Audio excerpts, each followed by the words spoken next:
Gunners' activity in this summer's transfer window could result in a more prominent role for Declan Rice next season.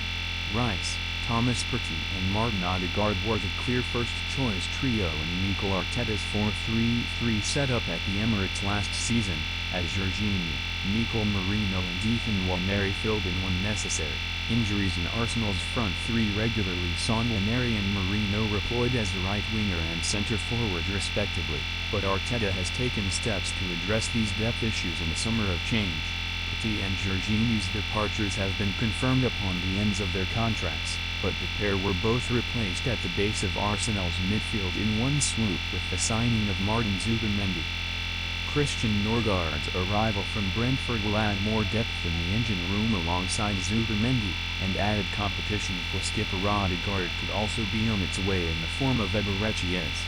Signing Eze from Crystal Palace would require Arsenal to trigger his £68 million release clause, but the Gunners have flexed their financial muscles this summer on Zubimendi, Norgaard, and Noni Madueke. Madueke's transfer looks set to precede the headline addition of Sporting CP striker Victor Gyökeres for a similar fee to Eze's proposed move, giving Arteta a formidable set of options to choose in his front line.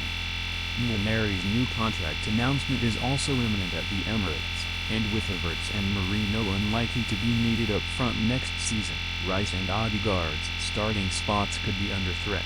Rice wasn't showing any such pressure in the first training session of Arsenal's pre-season tour of Singapore on Tuesday, 22nd of July, though, as he posted on his Instagram story with the message of "Straight to work." Arsenal's second-placed Premier League finish last term was their third in a row, though a 10-point gap to champions Liverpool came after 2 straight seasons of pushing Manchester City right to the end.